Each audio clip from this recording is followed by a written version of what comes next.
बिस्मिल्लाहिर्रहमानिर्रहीम। अस्सलाम वालेकुम नाज़रीन, फैसलाबाद में एहसास कफ़ालत इमदाद प्रोग्राम के तहत मुस्तहिक ख़वातीन में माली इमदाद के सिलसिले का आगाज़ कर दिया गया है।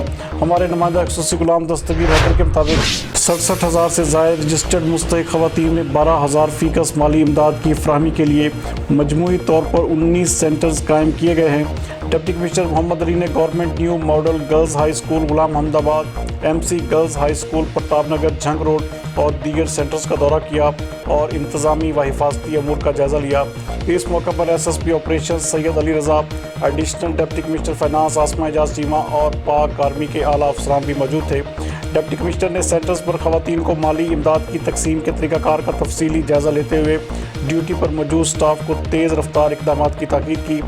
उन्होंने सेंटर्स पर ख़वातीन के बैठने के लिए सायादार इंतज़ामात, पीने के पानी की वाफर दस्तयाबी, सैनिटाइजर्स व टिश्यूज़ की मौजूदगी व दीगर ज़रूरी इंतज़ामात पर इत्मीनान का इज़हार किया। मीडिया से गुफ्तगू करते हुए उनका कहना था कि एहसास कफ़ालत इमदाद प्रोग्राम के तहत माली इमदाद की तकसीम के लिए सेंटर्स पर तमाम तर ज़रूरी इंतज़ामात किए गए हैं और इमदाद की तकसीम का अमल भी शफ़ाफ़ अंदाज में तेज़ रफ्तारी से जारी है। मज़ीद उनका कहना था कि कोरोना वायरस के मुमकिन ख़दशात के बायस इमदाद के लिए आई ख़वातीन के माबैन दायरे लगाकर मुनासिब फ़ासला भी मुकर्रर किया गया है। मज़ीद देखते हैं ये रिपोर्ट।